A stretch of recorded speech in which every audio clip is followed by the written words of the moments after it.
What's going on, everybody? Happy Thursday, as always. We got a great episode of Sports Talk for you today. I got a lot of opinionated topics that have just come through my way that I got to go over with you guys. Plus, we're going to preview a couple of games this weekend coming up. Strap yourselves in, guys. We got a great episode, as always, for you.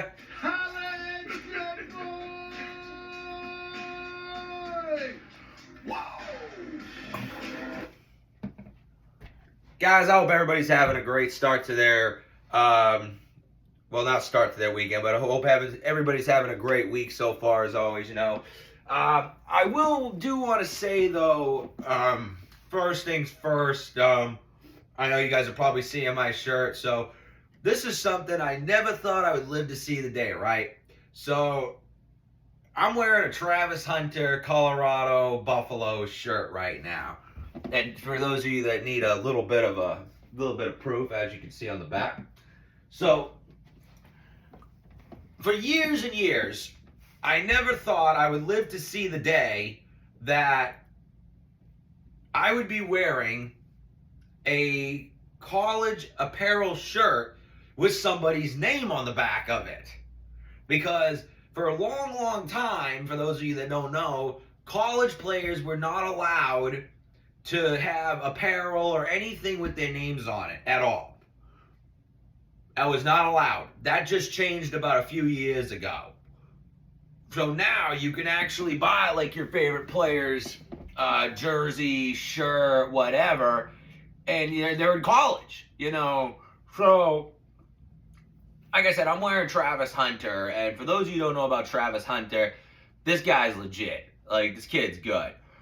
And a lot of I'm jumping on the Colorado bandwagon this year because they're just that good, in my opinion. Like, I love this team. I like the way Deion's got them going. Hunter's really good. He's a two-way player. He plays corner. He plays wide receiver, which you don't see that. I have not seen that in a long, long time. I mean, yeah, Troy Brown did it a little bit with the Patriots back in the day, but to do it for 100+ snaps a game, every game, is freaking hard.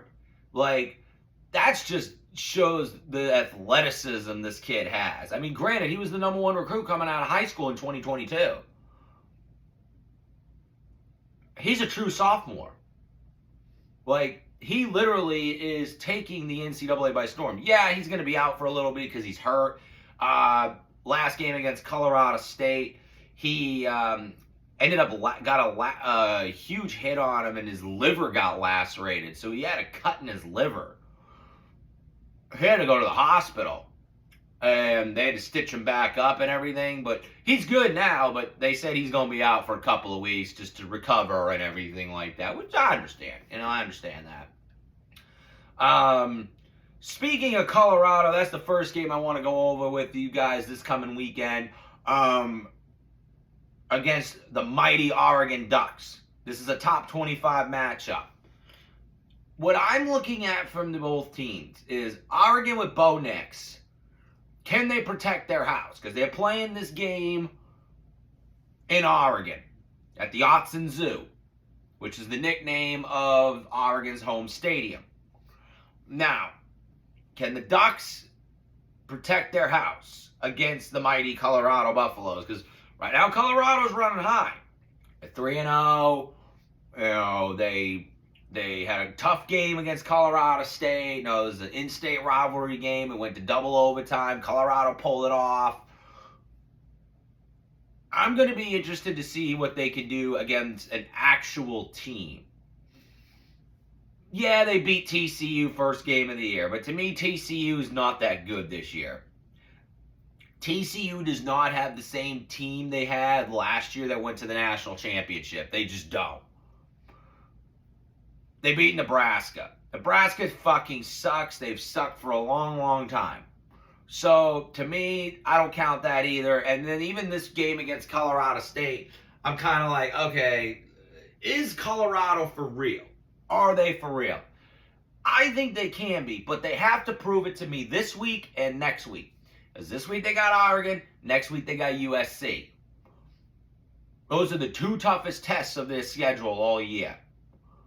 If they can come out and beat at least one of those two teams, then I think, okay, you know what? These guys are for real. Because nobody knew this year that Colorado was going to go to the playoff.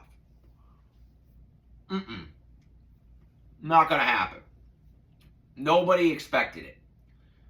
But if they're able to run the table, get through these next 2 weeks, if they go undefeated, they could.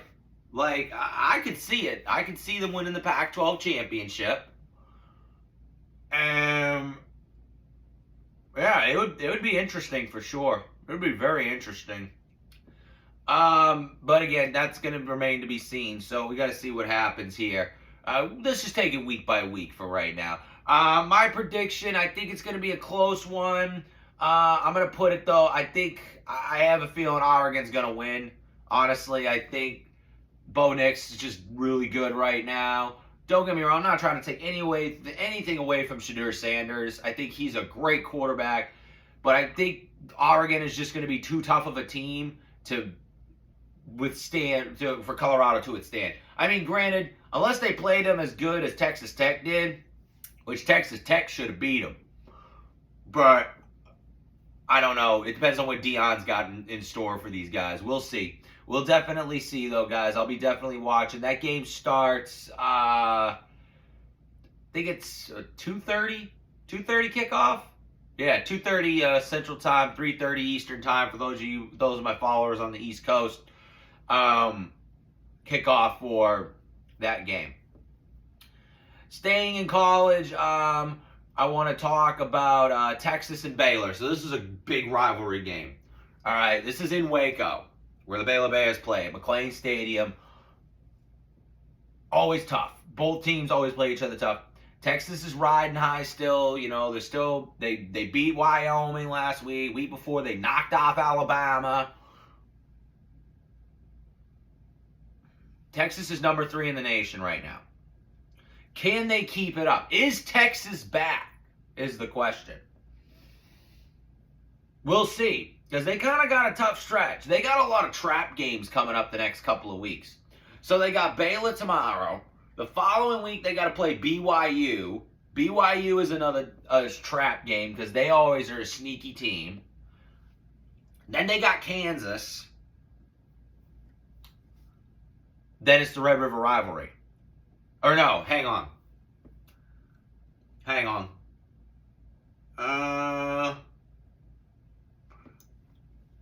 No, I'm incorrect. I'm sorry. I thought they played BYU next week. I'm gonna have to look at their schedule again.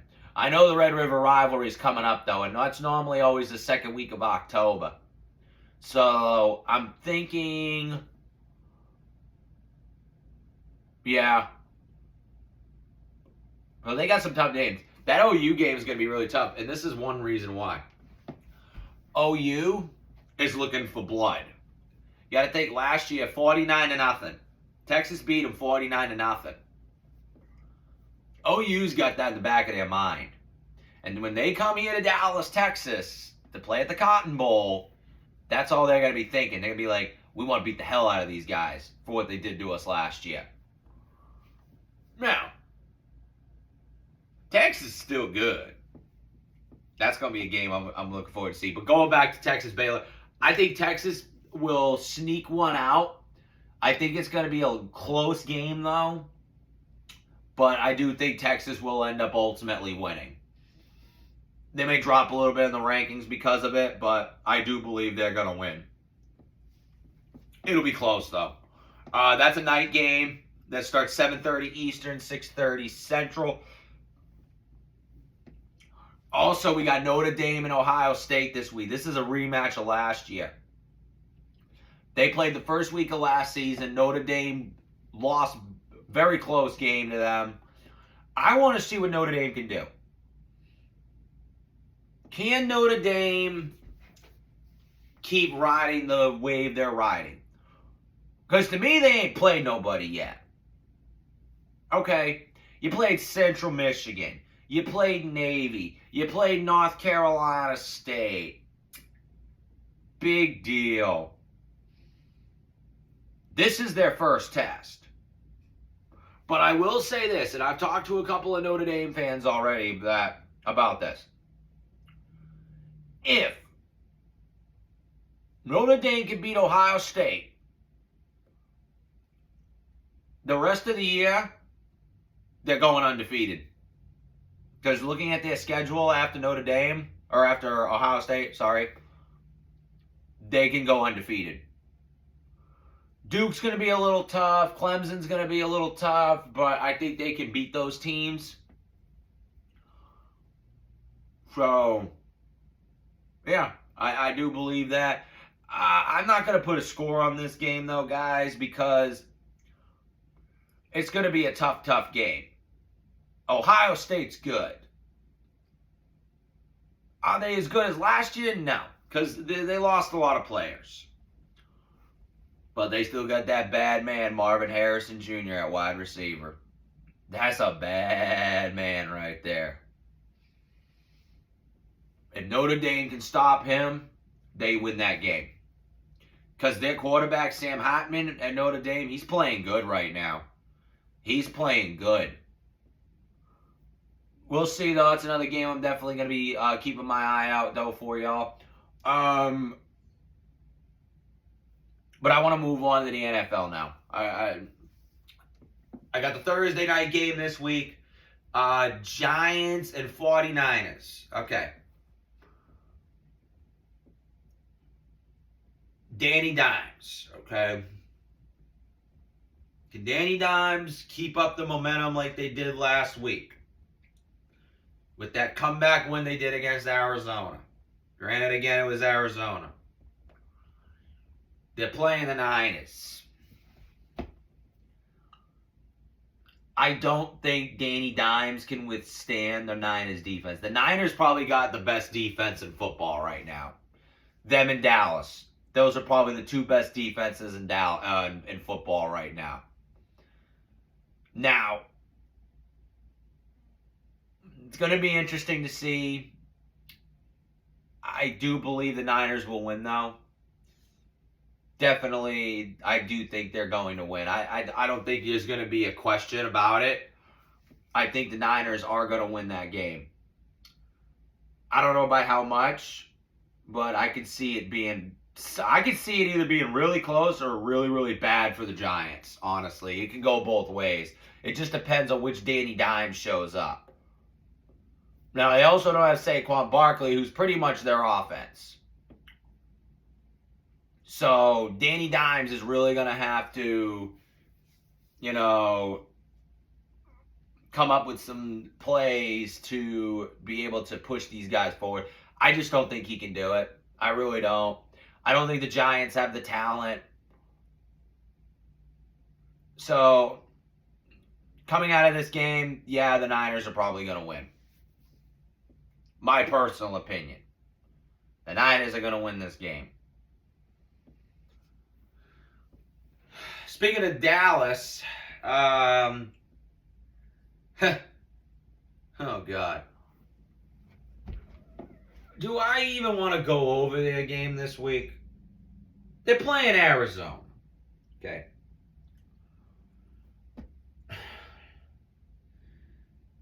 Dallas's defense is going to make Arizona look like a friggin' middle school team. Because Arizona don't have nothing. They don't. They got nothing. They're terrible. Don't get me wrong.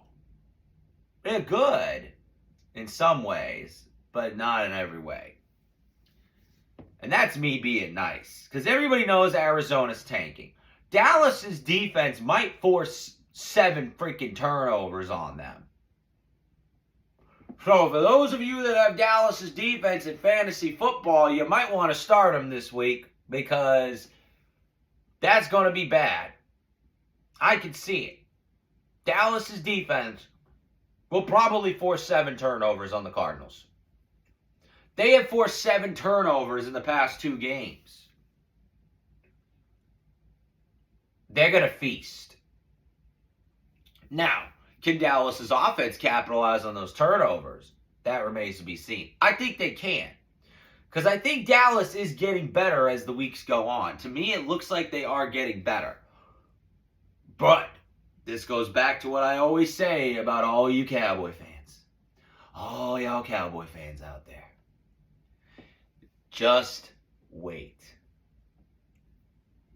It's coming.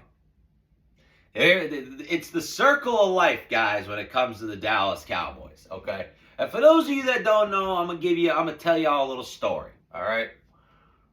So the Dallas Cowboy fan base has this circle of life, all right? That circle of life includes the beginning. So at the start of the year, all the fans are like, oh, this is our year, you know, they start that chant. And then it starts going around. Then we start the circle, right? Then they start doing good. Oh, it's our year, it's our year, it's our year. It keeps going, it keeps going. And then right when we get to Christmas, it starts to do this. It starts to go down a little bit. The fans are still doing their thing, though. And then January rolls around. And that's when the mighty Dak Prescott falls. He is 3-7 in January in his career. 3-7. That includes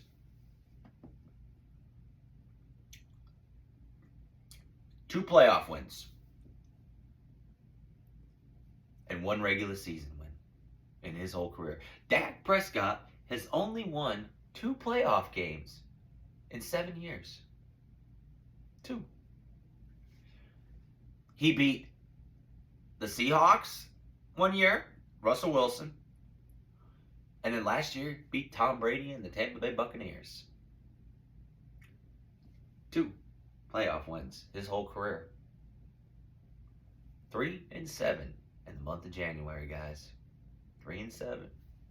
Keep that in mind, you Cowboy fans. Keep that in mind. And from what I see of Dak Prescott this year, I ain't sold on the dude. Because he ain't that good. Case in point. You playing against the damn Giants week 1.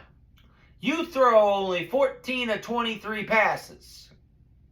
And for 140 yards and no touchdowns. Week 2 against the Jets, your home opener. You did better. You made 28 completions. I'll give you that. For 230 yards and 2 touchdowns. Better numbers. I'll give Dak Prescott that. But when they start playing teams like the 49ers, week 5, by the way, Niners play in week 5. When you start playing them, plus, if you got to play another decent NFC team or an AFC team, you're not going to win playing like that. You're not. And right now, the 2 teams in the NFC outside of Dallas that are the teams to beat are the Niners and Philly. Can Dallas hang with those guys? Now, if you do that against Philly, you're going to lose. I'm going to tell you that right now. Even though I don't think Philly looks as good as they did last year, this year, I think they've lost something. Again, it's early, I don't know. But from what I'm seeing, Philly is not the same this year. I'm sorry, I'm going to get to Philly here in a little bit, though. The Niners look like the team to beat. Brock Purdy is that dude. Their defense is stout. They got it all over there in San Francisco. Back to what I said, though, guys. 3-7. Keep that in mind, Cowboy fans. Keep that in mind. But I do think the Cowboys are going to win this week. They're going to go 3-0. I do believe that. I don't think that's going to be an issue. And then, the following week after that, the game of the year. Cowboys and Patriots, week 4. And all y'all know, that's the game I've been waiting for a long while. A long while. 2 years ago, they played in New England. and Dallas won in overtime. Let's see how this year goes. I will preview that, though, in a later date. I'm not going to preview that right now. But I will let you guys know that I will be at that game. I got my tickets booked. I will be in the back of the end zone on the third level. So when that game goes on, week 4, October 1st, you watch for me. I will be there.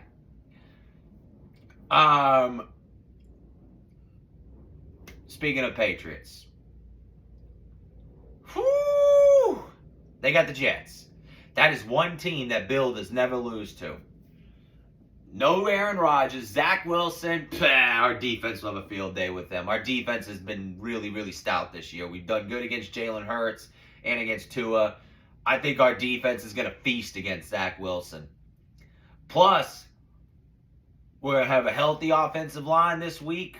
I found out Trent Brown didn't play last week, that lazy bastard. Now, he is going to be back this week, so the O-line's going to be completely healthy. So it's going to be interesting to see what the Patriots do against the Jets. Plus, they need to stay healthy.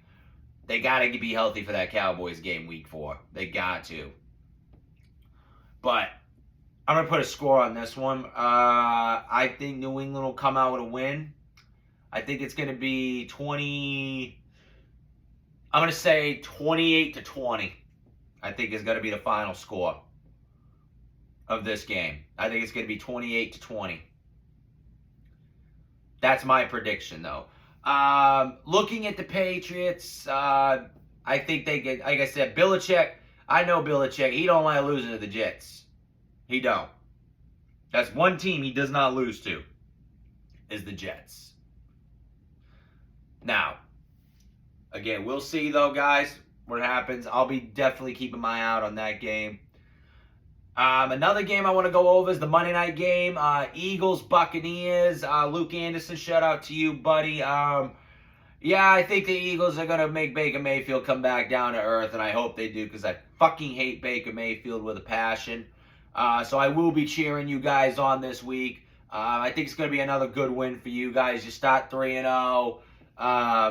So keep the momentum going. Like I said, you guys don't look the same. I will say this. You don't look the same as you did last year. You don't.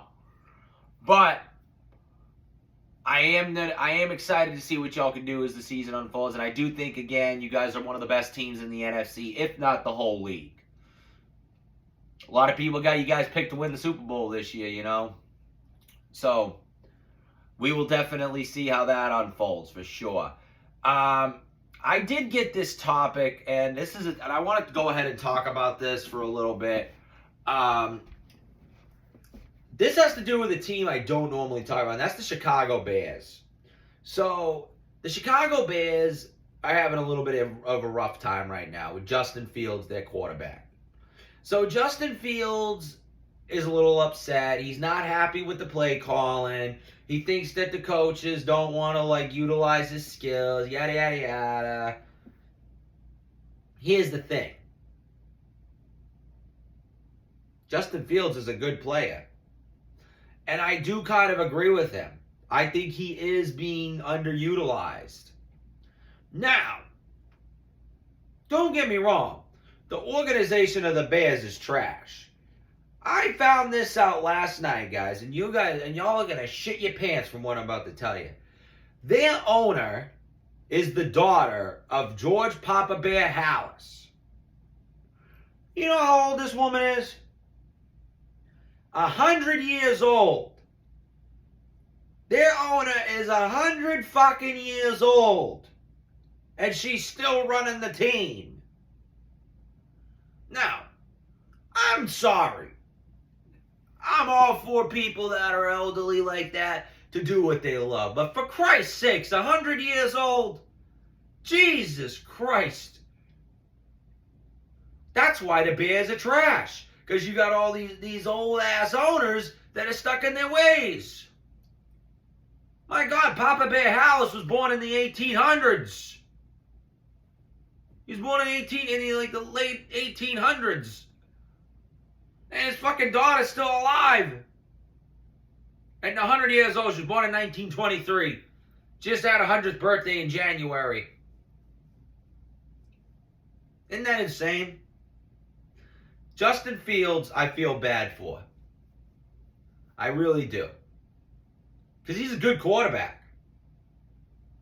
He just needs to get out of there. In my honest opinion, I think Justin Fields needs to request a trade and get the fuck out of there. Go somewhere else. The question is, though, which team would use him? Because right now, there's really not a QB-needy team. You know, yeah, Arizona, but they're waiting for Caleb Williams. Okay? The Jets have Aaron Rodgers next year. You know, maybe Tampa Bay if they don't want to stick with Baker Mayfield after this year. Yeah, like, the more I think about it, there really isn't. There really is not a QB-needy team right now. Because I'm going through them in my head. Maybe the Titans. I wouldn't say the Texans. They got Stroud. They're going to ride with him for a bit. I mean, the Raiders just signed Jimmy G, so that's not going to happen. Yeah, I think the Bears are stuck with him. I'll be honest, the Bears are stuck with him. And it sucks because he really is good. Now, I think he'll be okay, though. I think he just needs to get through this little rough patch. Another thing he needs to do is shut his mouth, because that's not going to end up good for him. Also, he just has to show the critics, like, hey, I can play ball. That's it. That's all he's got to do. And he can do that. Also, guys, Jerry Jones. Oh, boy. Where do I start with old Jerry? Why is it that it seems like every day this motherfucker's in the goddamn news? Why? Every day. This guy cannot stay out of the fucking spotlight. And then now all of a sudden, all these sports analysts and sports talk show hosts are saying, oh, maybe he might go after Deion Sanders from Colorado to coach the Cowboys if Mike McCarthy doesn't stick around. The fuck? Deion has already said he has no desire to coach in the NFL. He don't want to handle all them divas, for one. For two, those two are too much alike. They both got big mouths that they can't keep shut. They both got the same personalities that would clash. Deion would tell Jerry Jones where to go and how to get there. And Jerry don't like that. Jerry does not like being told what to do by anybody. That is who he is. He hates it. With a passion, he hates it. So, to me, it would be interesting. I don't see it happening.